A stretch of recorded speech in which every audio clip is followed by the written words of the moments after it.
Buen día. Entonces ahora nosotros vamos a hablar acerca de la fisiología renal, unos conceptos básicos de la fisiología renal. Vamos a hablar acerca de las generalidades de este sistema renal, ¿cierto?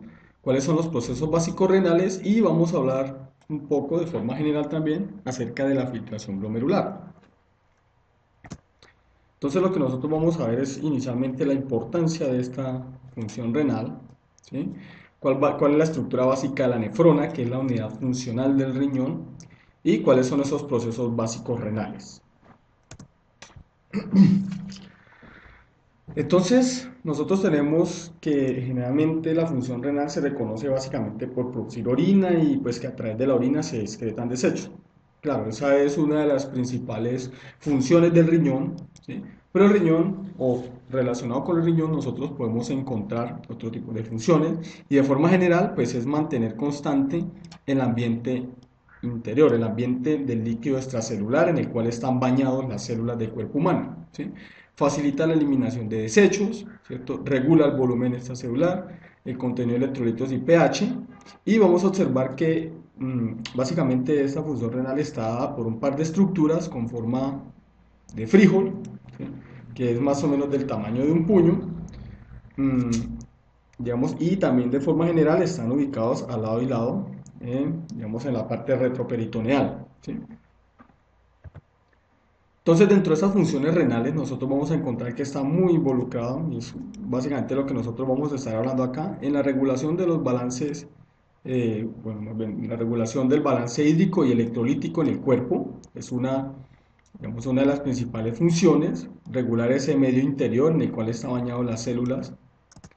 También está muy relacionado con la excreción de desechos del cuerpo, entonces, por ejemplo, y otras sustancias bioactivas también, entonces como sustancias de desecho, por ejemplo, la urea, la creatinina, y vamos a tener que sustancias bioactivas, por ejemplo, testosterona o algunos fármacos inactivos, o pueden ser también activos, a través de la orina. El riñón está involucrado también en esa regulación de la presión arterial, ¿sí? Digamos que por ejemplo, puede estar involucrado en toda esta función a través del eje renina-angiotensina-aldosterona, ¿cierto? La tener acá, o por la, digamos, autorregulación, digamos, mediado por el aparato justaglomerular en el riñón. Otra función también no menos importante, pues va a ser la producción de una hormona, ¿sí? Que va a ser la eritropoyetina, que está relacionada, pues, con la formación, en este caso, de glóbulos rojos en el cuerpo, que está involucrado pues en el transporte de oxígeno. Y también es en el riñón donde se produce, en este caso, la segunda hidroxilación de la vitamina D, llevándola a su forma activa y que está relacionada con el balance de calcio y fosfato en el cuerpo, ¿sí? Obviamente en el riñón también se produce, digamos, actividades relacionadas con reabsorción de calcio o reabsorción de fosfato, dependiendo de quién lo esté regulando. Entonces, ¿cómo está conformado el riñón? Entonces, como hemos hablado del riñón, es una estructura retroperitoneal. En el riñón, entonces, nosotros vamos a encontrar una cápsula que lo envuelve, que lo delimita de otras estructuras, y vamos a encontrar también lo que se denomina como una corteza renal, ¿cierto? Y lo que está más al interior va a ser la médula renal, ¿cierto? En la médula renal, nosotros vamos a encontrar estas estructuras que se denominan las pirámides renales. Vemos que las pirámides renales están muy relacionadas con unas estructuras que tenemos acá, que se denomina básicamente el cáliz menor. Este que está aquí más grande viene a ser un cáliz mayor, y esta estructura que nosotros tenemos aquí se denomina la pelvis renal, toda esta, y ahí pues de ella se desprende lo que es el uréter, y este uréter finalmente, digamos, es un conducto que va y nos conduce la orina hasta la vejiga, ¿sí? Y pues obviamente ya vamos a encontrar la uretra y aquí ya finalmente, digamos, la excreción de la orina. El riñón está compuesto de muchas nefronas, que como he mencionado anteriormente, son las estructuras funcionales del riñón, es la unidad, la unidad funcional del riñón, que como vemos acá son muchísimas, generalmente está dividido en dos partes, uno que es el corpúsculo y otro que es el túbulo. Generalmente el corpúsculo contiene unas nefronas, perdón, contiene el glomérulo, que es esta estructura que tenemos acá. Esto que tendríamos acá son los capilares glomerulares que generalmente se encuentran en la corteza de ese riñón. Entonces, de las nefronas nosotros encontramos dos tipos, unas nefronas corticales y unas nefronas justamedulares. Entonces, las nefronas corticales generalmente tienen su corpúsculo renal más hacia la zona cortical, o sea, la parte externa de la corteza del riñón, y vamos a encontrar otras que tienen el corpúsculo renal más cerca a la médula renal, entonces por eso se llaman justamedulares. Una característica aquí importante es que las nefronas corticales tienen su asa de Henle más corta y esa asa de Henle pues no profundiza mucho en la parte medular, mientras que las nefronas justamedulares, el asa de Henle sí penetra bastante profundo en esa médula renal. Además de esto, nosotros vamos a observar que al riñón pues le llega una irrigación sanguínea que inicia primariamente a través de la arteria renal, ¿sí? Luego vienen las arterias interlobulares, son estas que están acá. ¿Listo? Posteriormente vienen a las arterias arcuadas, que son estas. Luego va hacia las arterias interlobulares, que vienen a ser estas que están acá, y de las arterias interlobulares se desprende la arteriola aferente, de la cual vamos a estar hablando digamos, en varias ocasiones. De las arteriolas aferentes entonces se desprenden los capilares glomerulares y finalmente la arteriola eferente.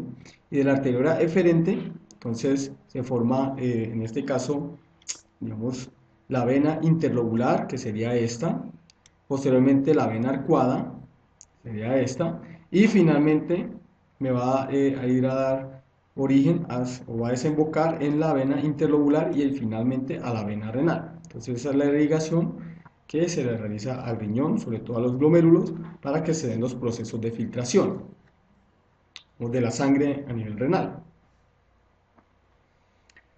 Entonces la nefrona está conformada de dos estructuras, digamos, que se ha separado por cuestiones didácticas. Una va a ser el corpúsculo renal y otra va a ser el túbulo renal. Entonces el corpúsculo renal es esto que tenemos acá, que contiene el glomérulo, los capilares glomerulares, y el túbulo renal es toda esta otra porción, hasta el ducto colector básicamente, ¿sí? Entonces, corpúsculo renal, túbulo renal.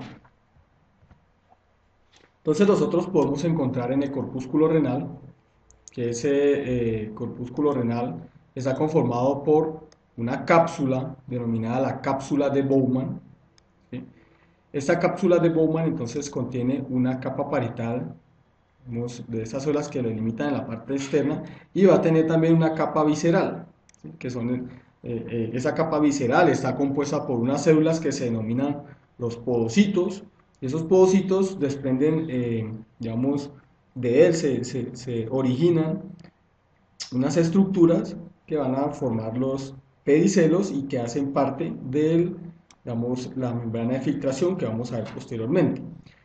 Cabe tener aquí en cuenta de que, digamos, esta capa visceral del corpúsculo renal, ¿sí? Esta capa visceral de la cápsula de Bowman mejor, pues está rodeando los capilares glomerulares que obviamente se están originando desde la arteriola aferente y digamos, el curso de la sangre va a seguir por la arteriola eferente. Se debe tener en cuenta acá, aunque lo vamos a mencionar posteriormente, que hay una estructura que se denomina el aparato justaglomerular, que es este, que está muy relacionado con la arteriola aferente y eferente. El caso es que el corpúsculo renal es esto que nosotros tenemos acá, ¿sí? Entonces viene a ser la cápsula de Bowman y los capilares glomerulares.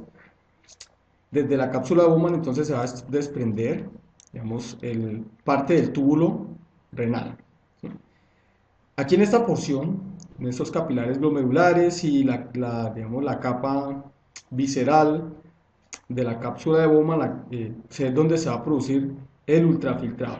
Entonces acá tenemos, aquí se produce el ultrafiltrado Ese ultrafiltrado luego continúa por todo el túbulo renal.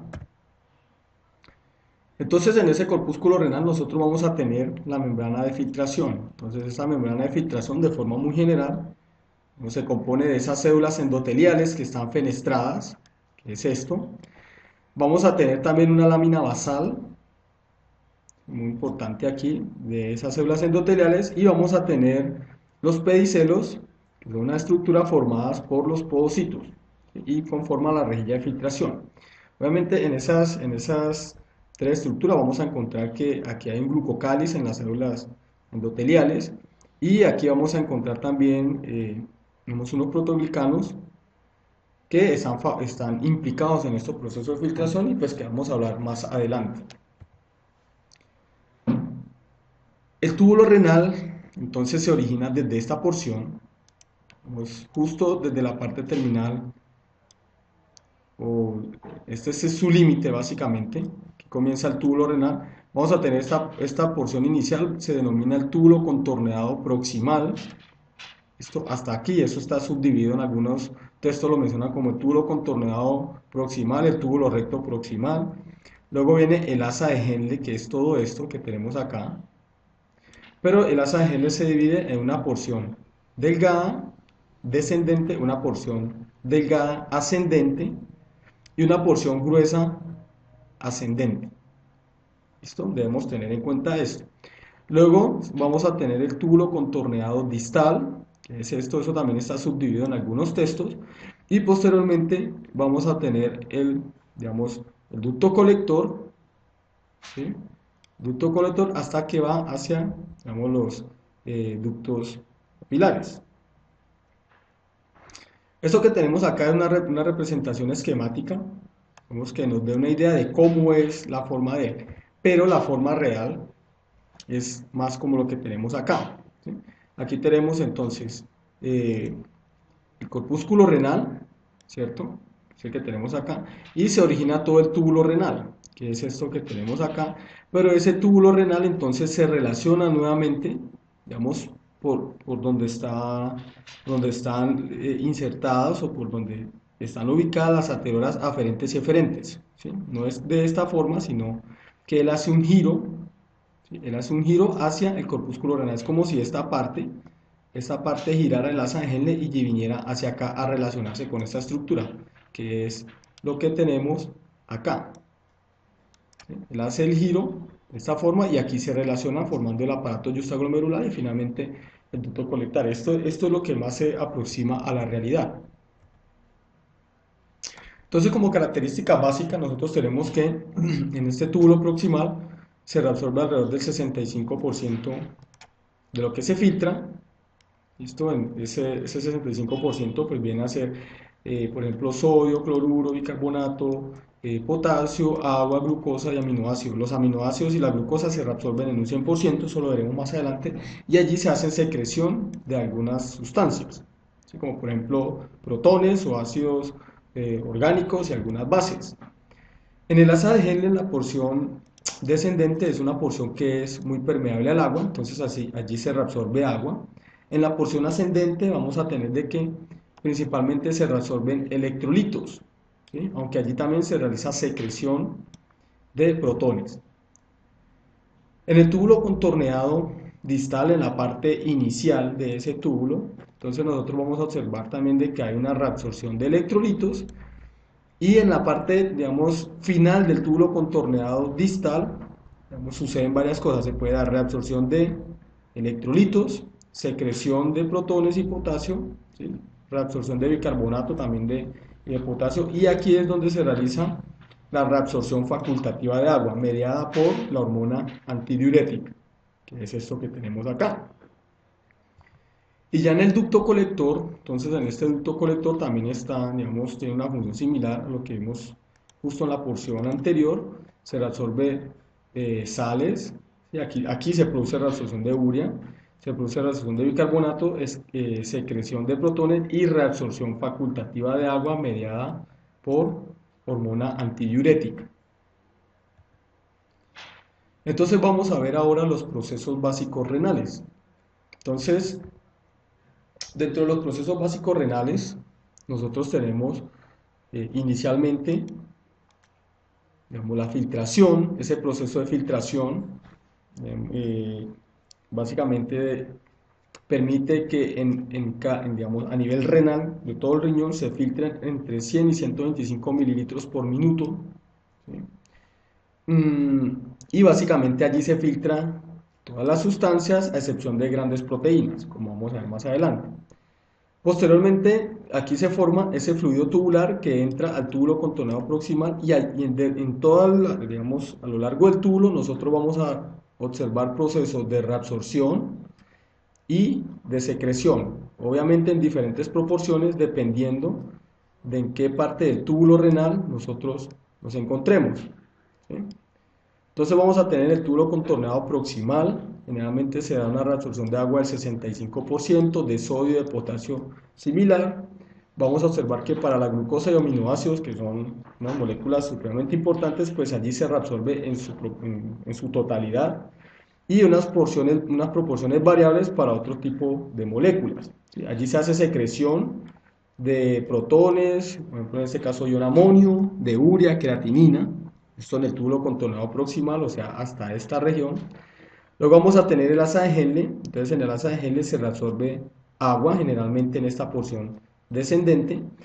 El sodio, el potasio, el cloruro, generalmente se reabsorben aquí en esta porción gruesa, como vamos a ver más adelante, también igual que el calcio y el magnesio, para estas regiones, y aquí se hace secreción, generalmente, de urea, ¿sí? Aquí se hace secreción de urea. Cuando vemos la parte inicial del túbulo contorneado distal, entonces aquí se puede reabsorber agua también en una porción, digamos, más bien variable. ¿Listo? Vamos a observar que aquí se realiza absorción de sodio, cloruro y calcio. Esto muchas veces está favorecido por hormonas, esa acción. Por ejemplo, la aldosterona juega un papel aquí importante. Y en el túbulo contorneado distal, la parte final, aproximadamente de esta región en adelante, y en el ducto colector, entonces se realiza la reabsorción de una pequeña fracción de agua que es, digamos, facultativa, puede ser modulada dependiendo de la ADH, ¿sí? De la hormona antidiurética. Se reabsorbe finalmente otra porción de sodio, de bicarbonato de urea, y aquí se hace secreción de, en este caso, potasio y protones. Entonces los procesos básicos renales, que ya lo mencionamos, que son la filtración, que hace referencia al paso de sustancias desde el glomérulo, o sea, desde esta porción, hacia la cápsula de Bowman, o sea, en este sentido. Paso de sustancias desde el glomérulo hacia la cápsula de Bowman. Vamos a tener el proceso de reabsorción, que hace referencia al paso de sustancias desde la nefrona, o sea, desde el interior del túbulo renal, hacia, digamos, el intersticio y finalmente hacia los capilares peritubulares. Y vamos a tener los procesos de secreción, que hace referencia del paso de sustancias desde los capilares peritubulares hacia el intersticio y finalmente del intersticio hacia el túbulo renal. ¿Sí? Túbulo renal, y finalmente, pues si es una sustancia de desecho, pues por ejemplo va a aparecer finalmente en la orina. Dentro de todo eso debemos tener en cuenta un concepto que es la excreción urinaria neta de solutos. Entonces, dependiendo de estos procesos de filtración, ¿cierto?, de reabsorción y de secreción, nosotros vamos a tener que la producción o la excreción neta de algún soluto va a ser igual a la carga filtrada, o sea, lo que se filtra aquí a nivel de la cápsula de Bowman, menos lo que se reabsorbe, o sea, esto, lo que se reabsorbe, más lo que se secreta, ¿listo? Que es lo que tenemos acá. Eso me dice qué tanta cantidad de soluto se está excretando en la orina.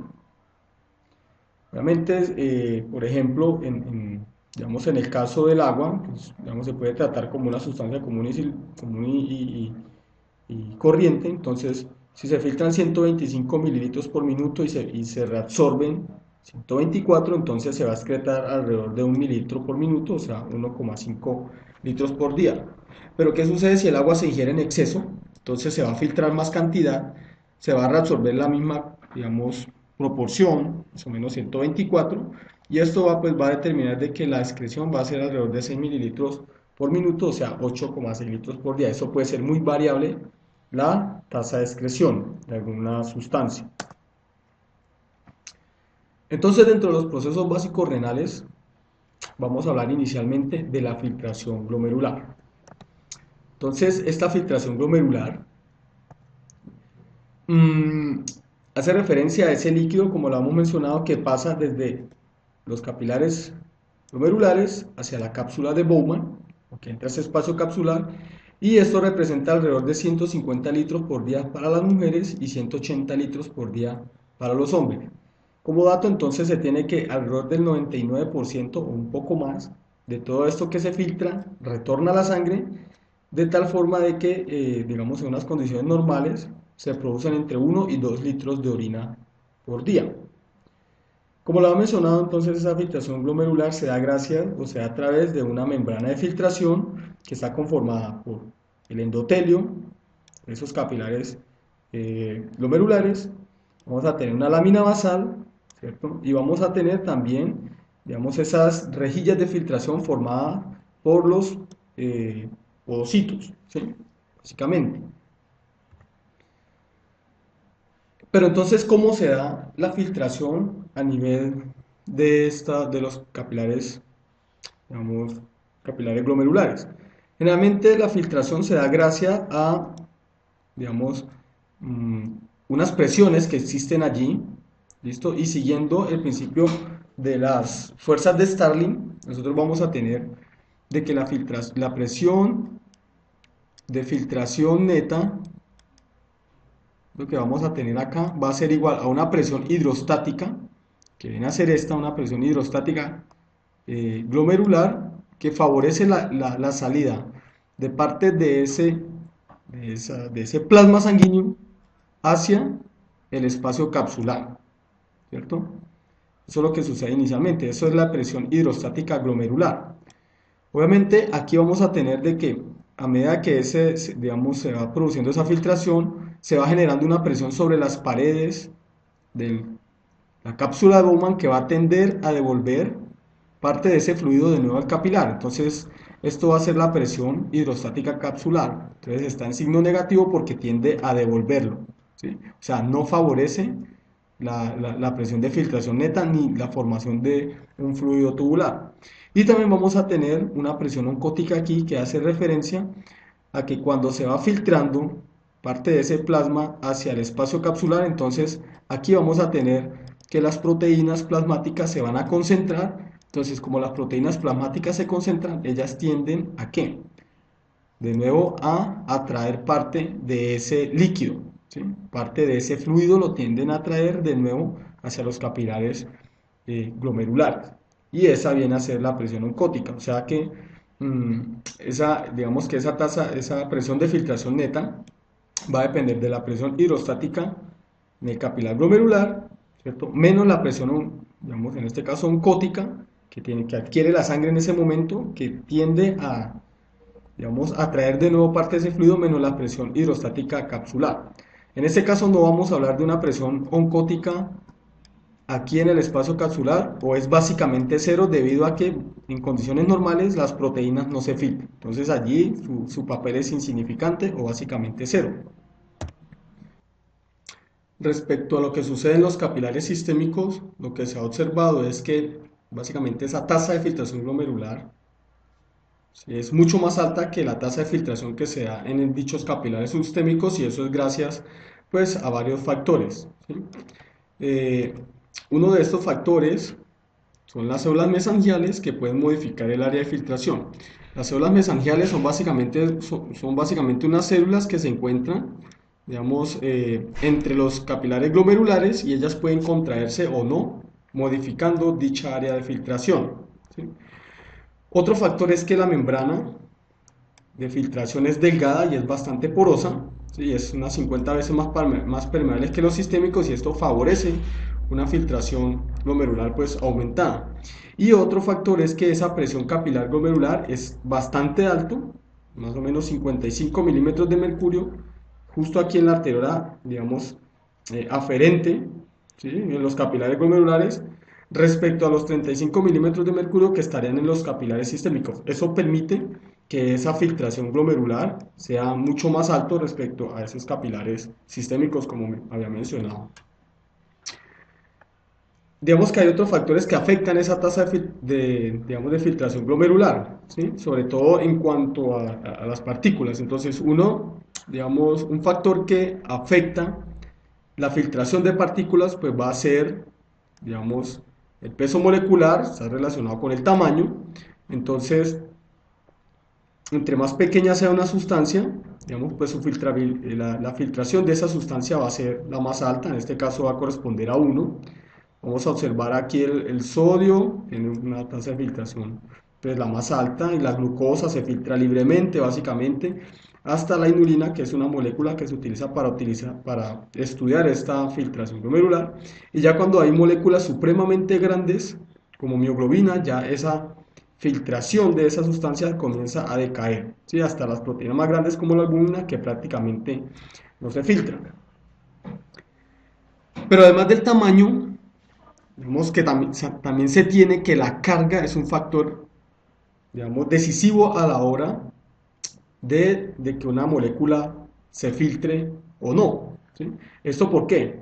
Lo que sucede acá es que en la membrana basal, básicamente la membrana basal de la membrana de filtración o de las células endoteliales en este caso, en esta parte, hay unos proteoglicanos, ¿sí? De paransulfato que ellos están, digamos, cargados negativamente. Entonces esa carga negativa lo que va, digamos, de una u otra forma va a impedir la filtración de partículas que son cargados negativamente, y hay que tener muy en cuenta esto. Entonces, ¿eso qué significa? Que para moléculas que estén cargadas negativamente, digamos, y vamos incrementando el radio, ¿sí? El radio de la molécula, entonces a un radio bastante pequeño ya básicamente la filtración ha caído a cero, ¿sí? Con respecto a lo que sucede con moléculas que son de carga neutra. Entonces, con una molécula de carga neutra aquí, cuando ya se ha dejado de filtrar, aquí todavía se está filtrando una porción, digamos, en esta parte donde la filtración de moléculas que son cargadas negativamente, pues es muy pequeña aquí las moléculas neutras de una filtración alta. ¿Qué sucede con las partículas que son cargadas positivamente? Pues las partículas que son cargadas positivamente, entonces tienen una tasa, digamos, eh, una filtración mucho más alta respecto a las otras dos, ¿sí? Y esto favorecido por estas cargas negativas que están en estos proteoglicanos. Entonces los proteoglicanos atraen esas cargas positivas, ¿sí? Que están en ese plasma y favorecen su filtración. Mientras que aquí para cargas negativas en plasma, a un radio, digamos, efectivo molecular de 34, ya es cero su filtración. Pues para las partículas cargadas positivamente, la filtración todavía es bastante alta. Con respecto a esto, entonces tenemos que un parámetro supremamente importante a nivel renal, que es la tasa de filtración glomerular. Entonces, esta tasa de filtración glomerular ya la hemos mencionado, 125 mililitros por minuto para hombres, 105 para mujeres. Y hay una cuestión interesante aquí con esto, y es que esa tasa de filtración glomerular se tiende a mantener lo más constante posible, independientemente pues de los cambios de presiones o de lo que suceda en el cuerpo, se tiende a mantener lo más constante posible. Entonces, ¿qué sucede si la tasa de filtración glomerular en un momento dado es muy alta? Entonces, si es muy alta, entonces se va a formar fluido tubular en exceso, y muchas de esas sustancias, como digamos, ese flujo es muy alto, no se alcanzan a reabsorber, ¿sí? Se puede perder a través de la orina, por ejemplo, sales, algunas sales. eh, Vamos a tener por otra parte que si la tasa de filtración glomerular es muy baja, entonces esto se puede relacionar con que se produce muy poco fluido tubular acá, muy poco, y entonces ese fluido tubular o ese flujo que está pasando por ese túbulo renal es muy poco y da más tiempo a que se le reabsorban sustancias de ese fluido. Entonces, por ejemplo, en el caso de la urea, se puede comenzar a reabsorber en exceso la urea y se comienza a retener urea en el cuerpo.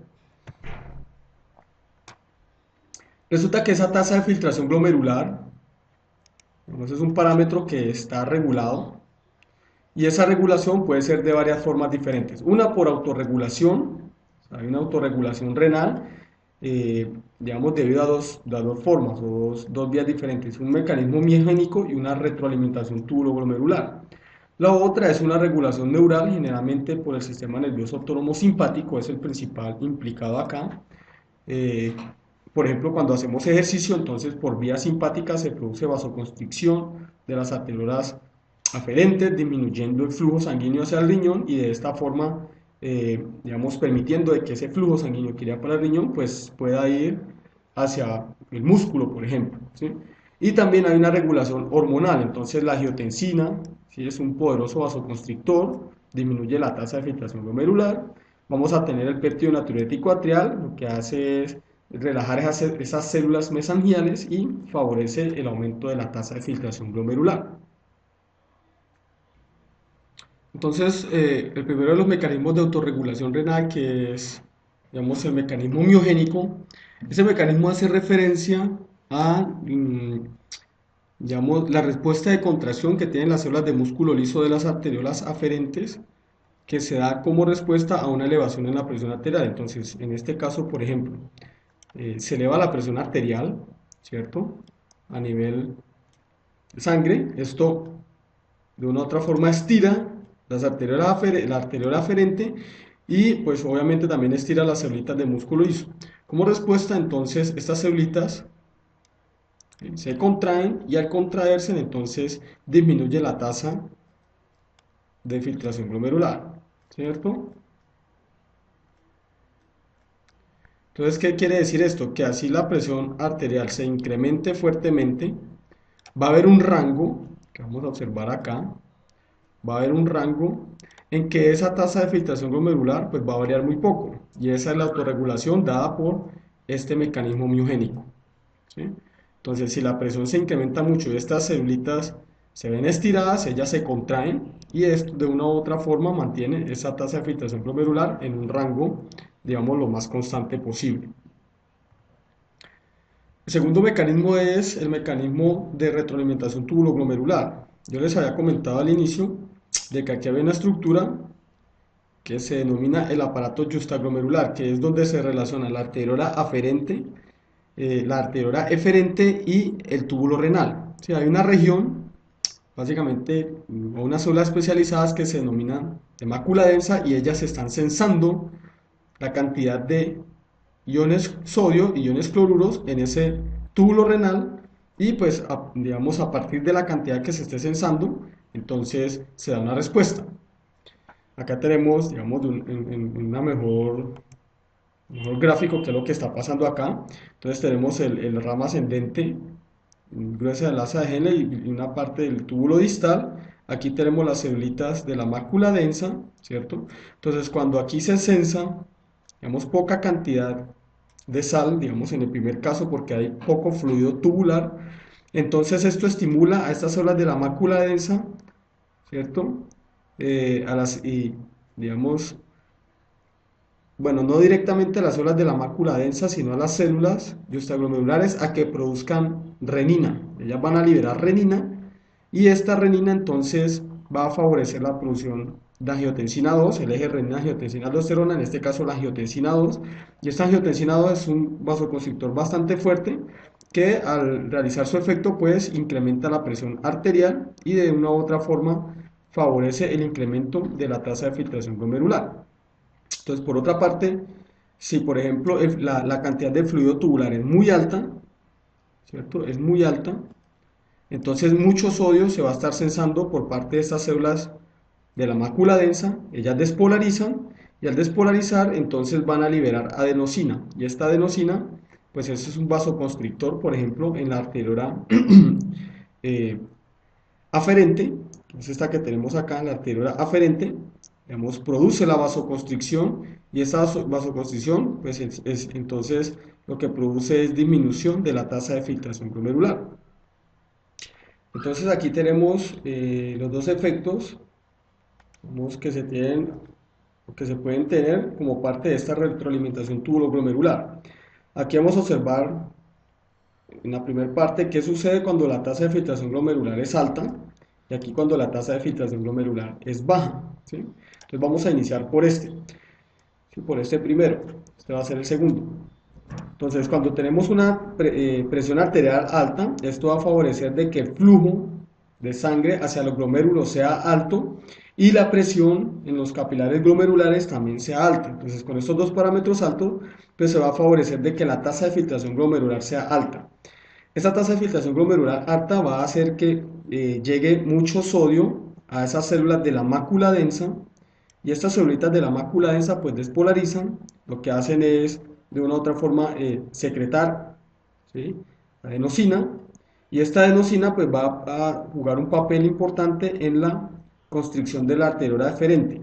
Al producir contracción de la arteriola aferente, entonces va a producir disminución en ese flujo sanguíneo glomerular y de una u otra forma también va a disminuir la presión en los capilares glomerulares y por tanto disminuye la tasa de filtración glomerular. Y eso es una forma de mantenerlo constante si la presión arterial se eleva demasiado.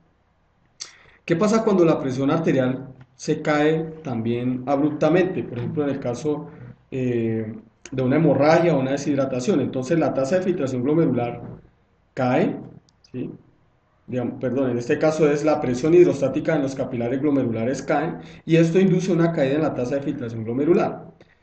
Esta caída en la tasa de filtración glomerular pues va a, de una u otra forma, a producir de que haya poca cantidad de sal llegando a esas células de la mácula densa y esto de una u otra forma se va a ver, digamos, las células eh, glomerulares van a ser estimuladas para que produzcan renina. Esta renina va a participar en la producción de angiotensina 2 y la angiotensina 2 pues es un poderoso vasoconstrictor de la arteriola eferente, ¿sí?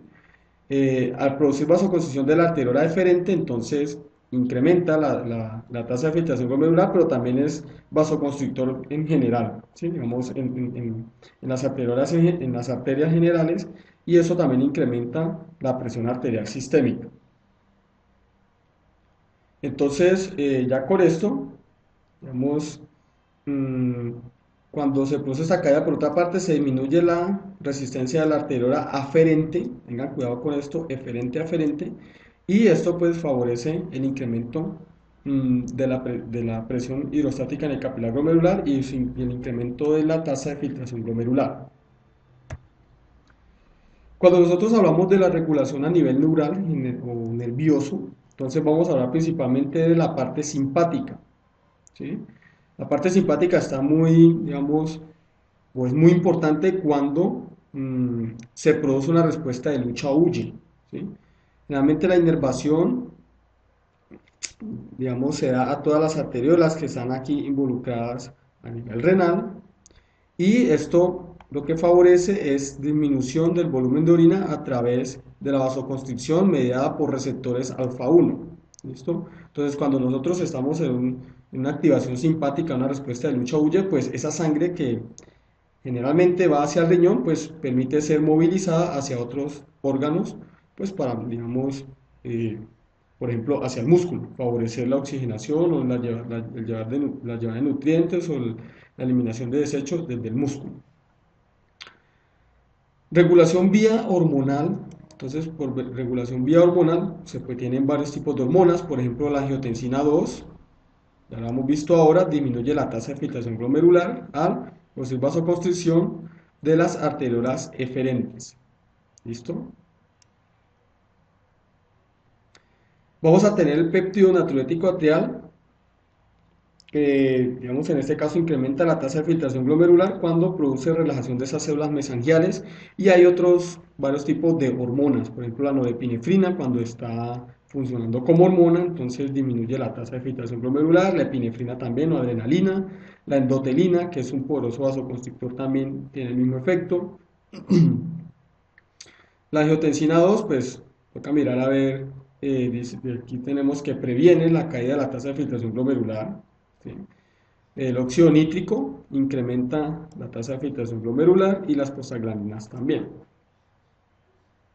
El óxido nítrico, recordemos que es básicamente un agente vasodilatador.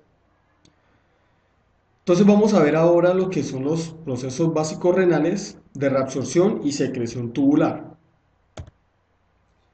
Entonces dentro de esos procesos de reabsorción y secreción que ya hemos descrito anteriormente. Tenemos que estos se dan a lo largo del túbulo renal, tanto reabsorción como secreción, ¿cierto? Aquí tenemos el túbulo contorneado proximal, el asa de Henle, aquí vamos a tener el túbulo contorneado distal y aquí tenemos ducto colector, ¿sí? Entonces, para nosotros poder describir esa función tubular, procesos de reabsorción y secreción, debemos tener en cuenta las vías por las cuales se van a mover las diferentes moléculas que componen ese fluido tubular. Entonces, el agua y los iones o los solutos se pueden mover por vía transcelular. Cuando hablamos de vía transcelular, hacemos referencia a que ellas atraviesan las células. Y cuando hablamos de una vía paracelular, hacemos referencia a que las moléculas están pasando entre las células, no a través de ellas.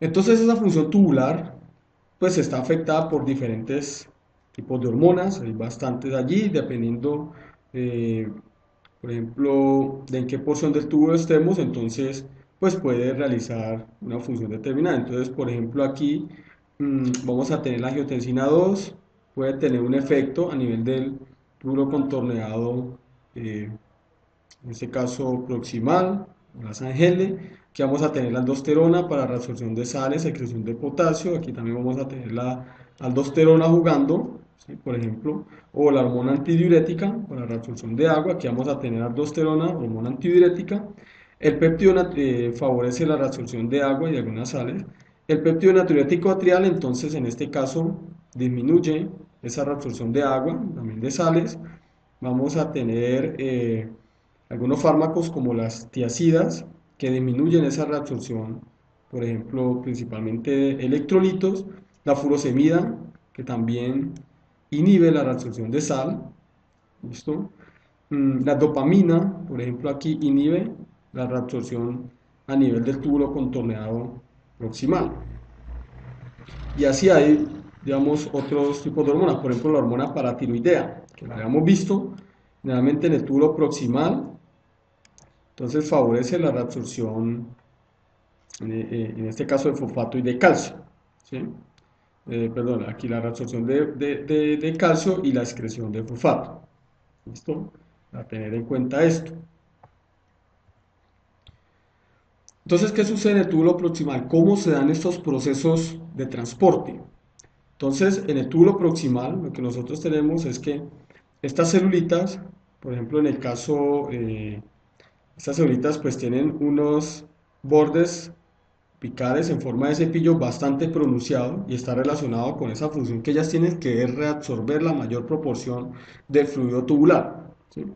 Allí nosotros vamos a encontrar, por ejemplo, las acuaporinas tipo 1 que favorecen esa reabsorción de agua, que esa reabsorción de agua siempre tengan en cuenta de que es pasiva. Vamos a tener reabsorción, en este caso, de sodio. El principal ion que se va a reabsorber siempre va a ser sodio, y con el sodio va a ir, por ejemplo, acoplado el transporte de glucosa o de aminoácidos. Eso es otra cosa que debemos tener en cuenta. Entonces, por vía transcelular vamos a tener reabsorción de sodio, y en algún momento también vamos a tener lo que se denomina arrastre de solventes. Se crea como un gradiente entre el intersticio, la parte intersticial, y el lumen, ¿sí? Y esto va a favorecer la entrada de agua por vía paracelular. Entonces, cuando nosotros observamos qué sucede en ese túbulo contorneado proximal, o sea, esta región o más,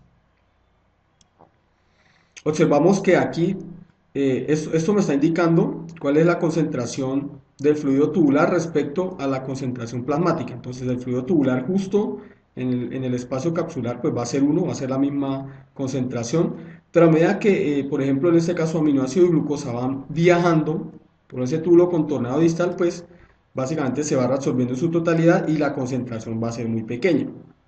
El bicarbonato también se reabsorbe fuertemente. Generalmente se habla de que, o se ha descrito de que la reabsorción de sodio, ¿sí? Y es básicamente isosmolar, digamos, con cloruro. Y aquí vamos a tener de que la osmolaridad de ese fluido tubular va a ser casi constante a lo largo de este túbulo proximal. Por eso se habla allí de que es una región donde se realiza una reabsorción isosmolar de ese fluido tubular. La porción que continúa pues es el asa de Henle, y en esa asa de Henle nosotros debemos tener en cuenta que se dan, digamos, procesos muy diferenciados dependiendo de qué parte estemos, ¿sí? Si nosotros vamos a hablar del asa de Henle en la porción descendente, entonces en esta porción descendente básicamente se dan procesos de reabsorción de agua, ¿sí? Esa es una porción muy, digamos, muy permeable al agua, y pues allí en esa región pues se dan, digamos, con facilidad dicho proceso. Cosa contraria sucede en la porción ascendente. En la porción ascendente se da, digamos, no es tan permeable al agua, ¿sí? Vamos a tener la porción delgada y vamos a tener la porción gruesa. Aquí generalmente se da, digamos, reabsorción de solutos, y en esta parte se habla de una reabsorción o un transporte pasivo de solutos, mientras que aquí en la porción gruesa del asa de Henle ascendente se habla de una reabsorción de solutos por transporte activo.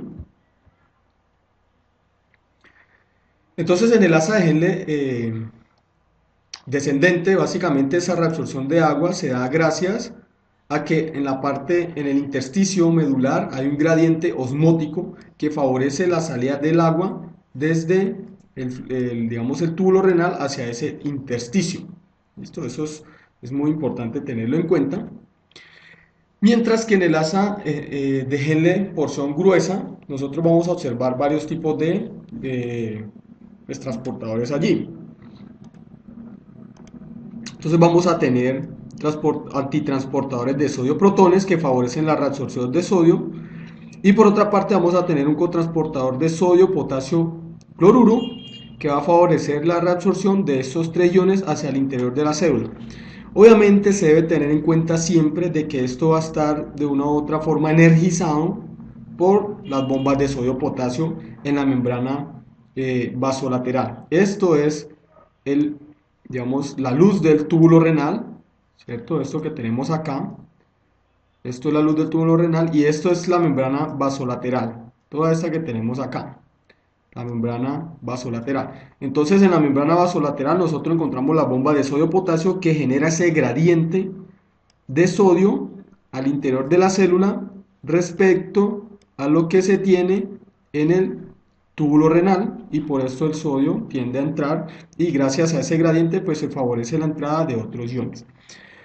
Aquí como dato importante se debe tener en cuenta que este cotransportador de sodio potasio cloruro es un blanco farmacológico importante a nivel renal, ya que digamos es blanco farmacológico de los diuréticos del asa de Henle. Generalmente furosemida es uno de ellos, que bloquea este cotransportador de sodio potasio cloruro, y eso favorece entonces que a través del túbulo renal continúe esos solutos, y con estos solutos entonces también se elimina agua, ¿sí? Y esto generalmente, digamos, eh, relacionado con disminución de la presión arterial. Lo que se busca con este tipo de fármacos es eliminar un volumen de plasma sanguíneo, digamos, a través del bloqueo de un cotransportador de sodio potasio cloruro, que favorecen también la eliminación de esos sales, y al eliminar las sales de forma pasiva, digamos, consigo arrastra agua y de esta forma disminuir el volumen sanguíneo. Básicamente en esta porción de la Henle ascendente gruesa se resuelve entre el 20 y 30% del sodio total en el túbulo renal. En el túbulo distal vamos a tener unos cotransportadores, en este caso de sodio cloruro, solamente son similares a los cotransportadores de sodio potasio cloruro, aquí solo sodio cloruro, para, digamos, favorecer esos procesos de reabsorción de solutos. Y aquí también, digamos, como dato clave es que este cotransportador también es un blanco farmacológico de los diuréticos tiacídicos. Entonces al bloquearse se elimina la reabsorción de sales, y con las sales entonces va el agua. Obviamente estos cotransportadores van a funcionar siempre energizados gracias a la bomba de sodio potasio que genera el gradiente de sodio. En el ducto colector entonces vamos en la parte final principalmente, vamos a encontrar de que, eh, digamos, esta es la lumen este es la luz del túbulo, lo que tenemos acá. Vamos a tener unos, digamos, canales para sodio, unos canales para potasio, se realiza secreción de potasio, absorción de sodio. Esto generalmente, digamos, es donde actúa la aldosterona, favoreciendo la reabsorción de sodio, secreción de potasio. Y vamos a tener de que estos también son blancos farmacológicos bastante importantes, por ejemplo la milorida, ¿cierto? Que son bloqueadores de esos canales, esos son canales epiteliales de sodio, entonces con eso también se evita la reabsorción de sodio. En otra forma, hay otros fármacos allí, uno de los más importantes es este que estoy mencionando. Cuando nosotros hablamos de reabsorción de cloruro, bicarbonato, ¿cierto? Mm, Vamos a tener en cuenta que en esta porción del parte final del túbulo distal y alguna región del túbulo colector, la parte inicial, entonces aquí se realiza secreción de cloruro en esta región, ¿cierto? Y secreción de protones y también se realiza secreción de bicarbonato, pero pues esto ya depende de las necesidades del cuerpo como tal, ¿sí? Esos son, digamos, una región que como la había mencionado antes, puede realizar una reabsorción facultativa de agua gracias a la hormona antidiurética. Aquí en esta porción es donde actúa la hormona antidiurética. Vamos a tener aquí entonces el ducto colector, ¿sí? Donde se realiza una secreción por parte de las células intercalares tanto de bicarbonato como de protones. Listo, aquí lo tenemos, bicarbonato, protones. Y es el sitio donde también la hormona antidiurética tiene efecto para una reabsorción facultativa de agua. Ya hemos visto de que esas celulitas tenían receptor para la hormona antidiurética o la arginina vasopresina. Y esta arginina, digamos, el efecto que producía esta hormona es de una u otra forma la síntesis de la acuaporina 2 por una parte y también la expresión en membrana plasmática que digamos aumentaba la permeabilidad al agua y digamos eh, de una u otra forma su reabsorción. Esto que tenemos acá entonces representa cómo cambia la composición del fluido tubular a medida que va avanzando a lo largo del túbulo renal, ¿sí? Va avanzando en este sentido. Entonces aquí vamos a observar que, por ejemplo, lo que son glucosas y proteínas y aminoácidos se reabsorben en su totalidad en el túbulo proximal. El 100% se reabsorbe allí. Vamos a observar que se realiza una reabsorción bastante alta de bicarbonato al inicio. Se realiza una reabsorción de sodio, potasio y cloruro de forma isosmolar, que es esto que tenemos acá. Entonces, la concentración relativa de la sustancia determinada del fluido tubular respecto a la concentración, digamos, del filtrado, pues, se va a mantener en 1. ¿Qué sucede en el asa de Henle? Entonces, en el asa de Henle, la porción descendente que viene a ser esta, se le reabsorbe principalmente agua al fluido, entonces estas sustancias se concentran un poco, ¿sí? Pero luego se va a realizar una absorción de solutos bastante alta, entonces se reabsorbe el soluto y ellos se diluyen. Esto es lo que tenemos acá. Y posteriormente en el túbulo distal, en condiciones normales, pues lo que sucede es que se comienza a reabsorber de una u otra forma agua. Entonces se reabsorbe agua, también se reabsorbe soluto y aquí vamos a tener el ducto colector finalmente con una composición pues, de orina determinada, ¿sí? Vamos a tener que sustancias como la creatinina, ¿sí? O la urea, entonces a medida que el fluido tubular va viajando a lo largo del túbulo renal, pues ellas se van concentrando hasta que tenemos la orina totalmente formada.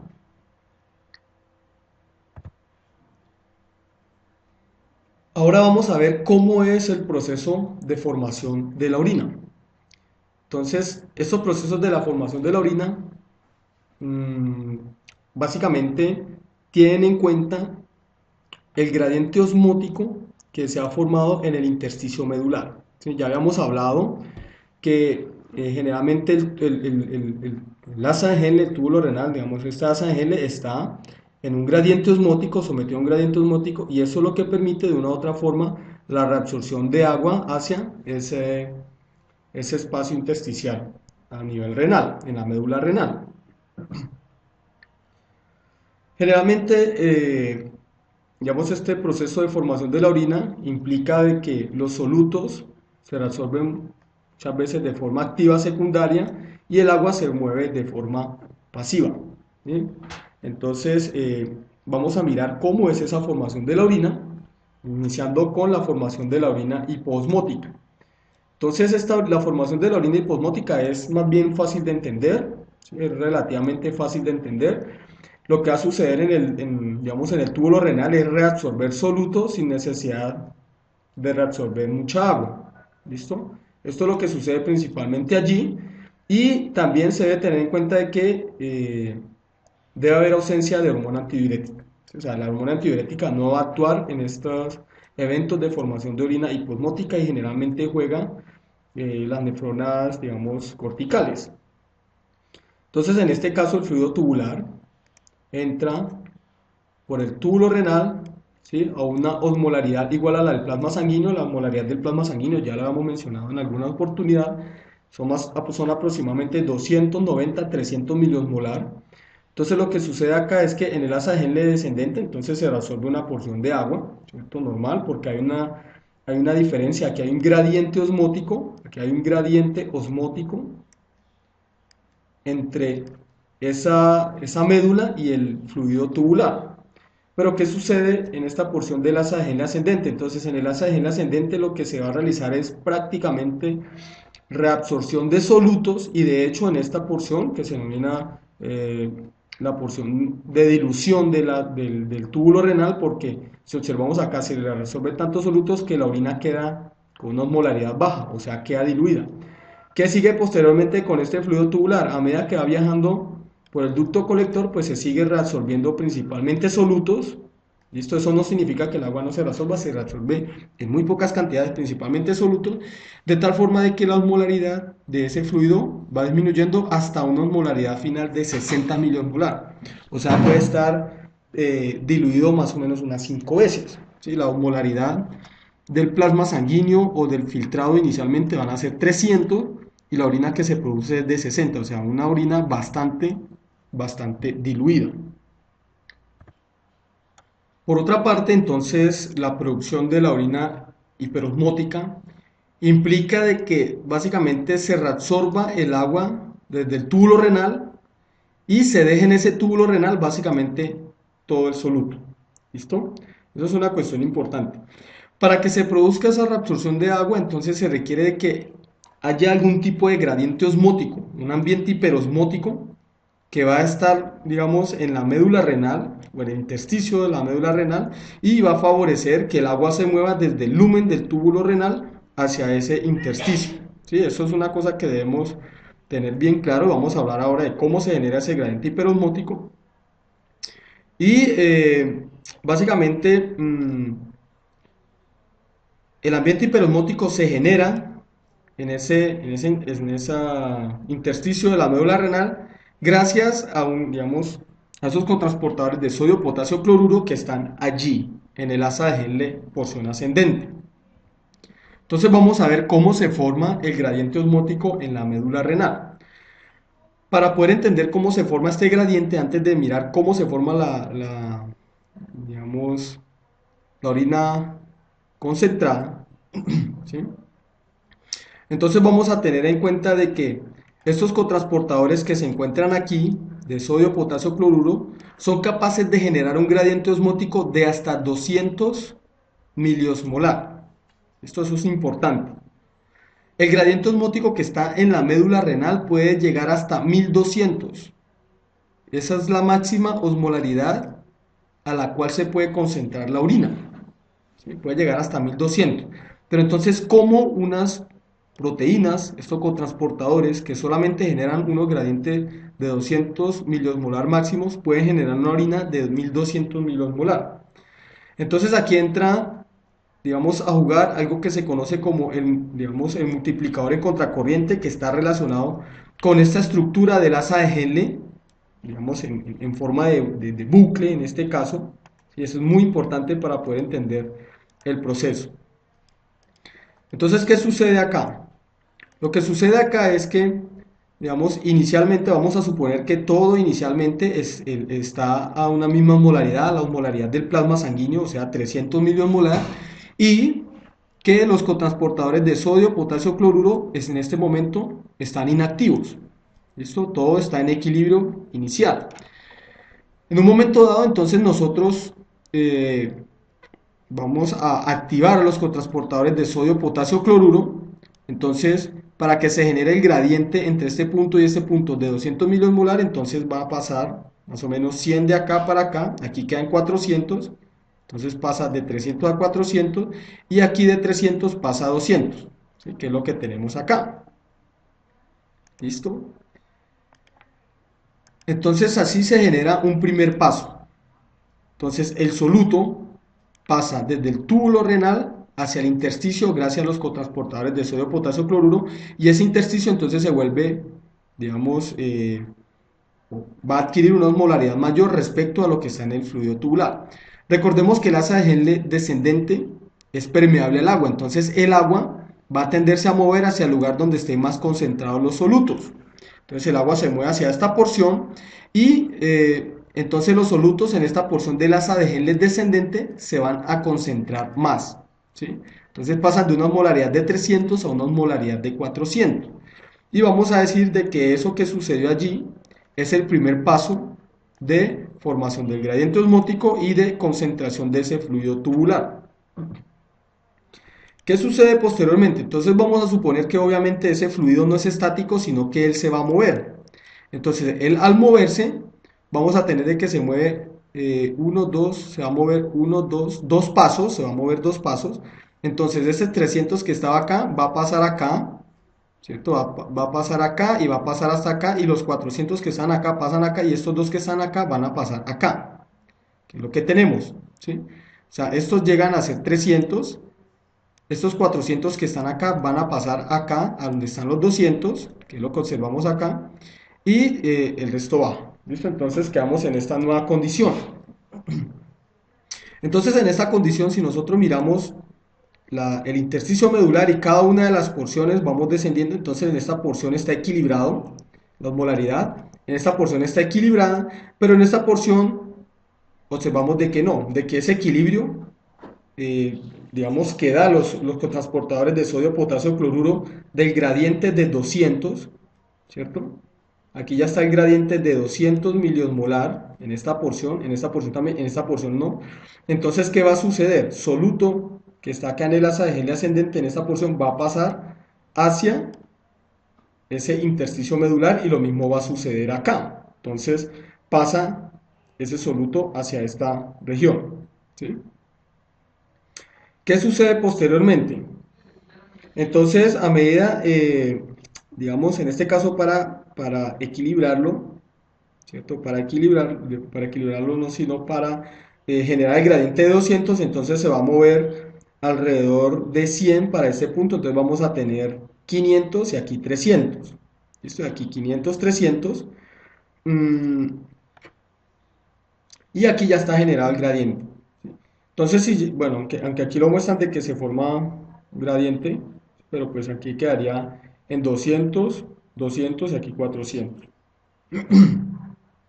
¿Qué sucede posteriormente? Entonces el agua es reabsorbida en esta porción, de nuevo, vuelve y se concentra, y si seguimos este paso infinitas veces, entonces vamos a observar de que en esta porción el fluido va a salir, digamos, hiposmolar respecto al plasma sanguíneo, que es 300, porque se le reabsorben los solutos, siempre tratando de mantener el gradiente de 200. Aquí tenemos entonces de que con ese gradiente de 200 entre el intersticio y el fluido, y si nos vamos hacia la parte de abajo, entonces el gradiente osmótico en el intersticio, en esa médula renal, se incrementa, y cuando el fluido tubular va bajando por el asa de Henle descendente, se va equilibrando con ese mismo, con esa osmolaridad de, digamos, ese intersticio medular. Cuando comienza a subir, entonces los contrasportadores de sodio, potasio, cloruro mueven el soluto y disuelven esa porción de fluido tubular. Entonces, ¿qué sucede acá? Digamos, eso que observamos fue cómo se forma el gradiente osmótico.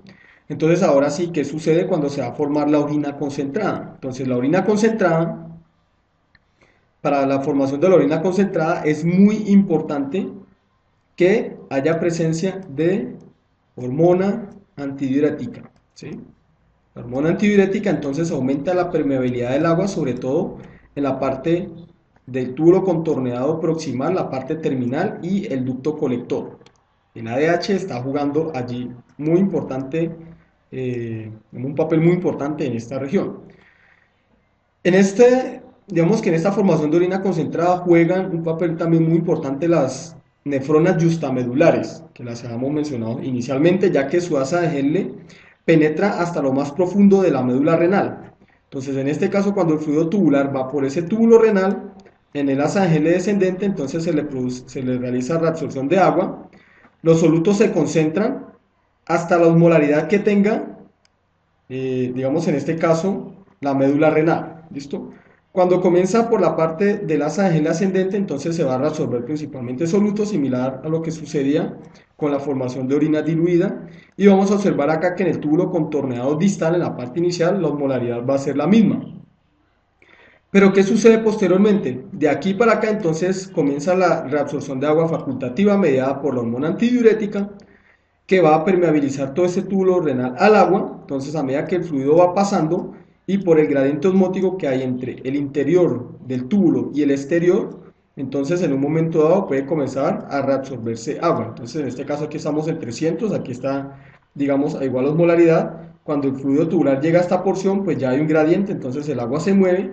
Cuando está en esta región hay un gradiente, se va a mover. Cuando está en esta región, entonces se va a seguir moviendo, ¿cierto? Hasta que ese fluido tubular, en la parte ya terminal del ducto colector, alcanza la osmolaridad de, digamos, esa médula renal, y de esta forma se produce la orina a una concentración de 1200 molar, que sería alrededor de 4 veces, ¿sí?, la osmolaridad que tiene el plasma sanguíneo. Eso que tenemos aquí es, digamos, es importante, es una característica, por ejemplo, pues, digamos, en la fisiología comparada. Los animales que, por ejemplo, viven en el desierto tienen como característica de que estas asas de genes son mucho más gruesas. La médula renal es mucho más profunda, las asas de genes son más gruesas y permiten una concentración de orina aún mucho mayor. Hay algunos animales, como por ejemplo ratas del desierto, que son capaces de concentrar la orina hasta 10.000, ¿sí? Hasta 10.000 milimolar.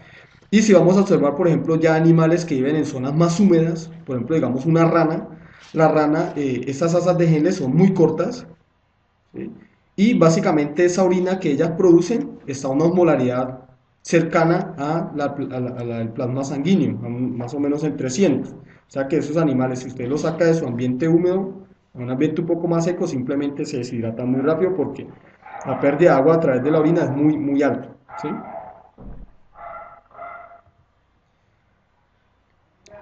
En la formación de la orina concentrada también debemos tener en cuenta de que, o nos podemos hacer la pregunta es, ¿hacia dónde va todos esos solutos y esa agua que se está reabsorbiendo?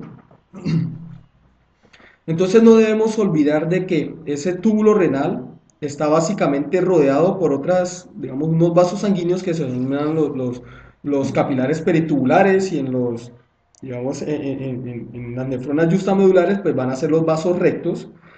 Y estos vasos rectos tienen como característica de que la osmolaridad en ellos, bueno, digamos es 300, pero la presión oncótica, o sea, como las proteínas van más concentradas, la presión oncótica es mayor. Entonces esa presión oncótica va a favorecer la reabsorción de líquido hacia el interior del vaso sanguíneo. Pero entonces observemos qué pasa a medida que la sangre va por esos capilares peritubulares. Entonces la sangre entra a esta porción de la médula renal, y a medida que va entrando entonces va perdiendo agua, ¿cierto? Y va ganando solutos, va perdiendo agua y va ganando solutos. Pero cuando esta sangre va por la parte ascendente de ese vaso recto, entonces comienza a ganar agua y de una u otra forma va perdiendo solutos, ganar agua, perdiendo solutos. Al final lleva un volumen de agua ligeramente mayor con una osmolaridad también ligeramente mayor, ¿sí? Entonces de esta forma se está llevando tanto los solutos como el agua que se está reabsorbiendo, digamos, en todo el túbulo renal. Esta configuración también permite algo importante y es que no se vaya a producir el lavado del gradiente osmótico. ¿Sí? Eso es una característica importante. Así como inicialmente toma solutos, luego vuelve y los descarga allí, pues por la osmolaridad que se está presentando y mantiene, digamos, de una u otra forma estable ese gradiente osmótico. Si ese gradiente osmótico se disipa, entonces simplemente la orina que se va a producir no puede ser concentrada. Entonces, ¿cuál es la diferencia entre la formación de una orina diluida y una orina concentrada? Entonces vamos a observar acá de que inicialmente la osmolaridad de esos fluidos va a ser igual, ¿cierto? En el túbulo proximal. Luego, ¿qué va a suceder? En el asa de Henle, la porción descendente, es esta porción de acá, entonces, en condiciones de exceso de agua se reabsorbe una porción de agua, ¿cierto? Se reabsorbe una porción. Y en condiciones de déficit de agua, pues se reabsorbe una cantidad de agua también, digamos, es un poco mayor, ¿sí? Porque hay déficit de agua. ¿Qué sucede acá? Entonces, posteriormente en el asa de Henle, la porción ascendente se le realiza reabsorción de solutos, ¿sí? Se realiza reabsorción de solutos, aquí también se realiza reabsorción de solutos, y la osmolaridad es, digamos, menor a la inicial, es menor a 300. ¿Listo? Puede ser menor a 300. Y aquí comienza entonces la parte diferencial. Digamos, en exceso de agua se reabsorben principalmente solutos, se va dejando el agua atrás, se reabsorbe solutos y la osmolaridad cae fuertemente hasta unos 100 miliosmolar, digamos en este ejemplo. En el caso de restricción de agua, entonces se comienza a reabsorber agua y aquí observamos cómo se va elevando esto, indicando que la osmolaridad se está incrementando. Cuando llegamos a la parte final del ducto colector, perdón, del túbulo contornado distal y ducto colector, entonces la presencia de las acuaporinas favorece digamos, la permeabilidad del agua y la reabsorción fuerte de agua hasta que, digamos, podemos tener una orina tan concentrada como 1200 miliosmolar. ¿Sí? Entonces, esas son digamos, las diferentes vías por las cuales se puede formar la orina en nuestros cuerpos. Entonces, básicamente con eso terminamos toda esta primera parte de la función renal, de cómo se produce la orina concentrada, cómo produce la orina diluida. Vimos también cómo eran esos procesos básicos renales y pues en el siguiente video vamos a observar cómo se da esta regulación de la función renal. Muchas gracias.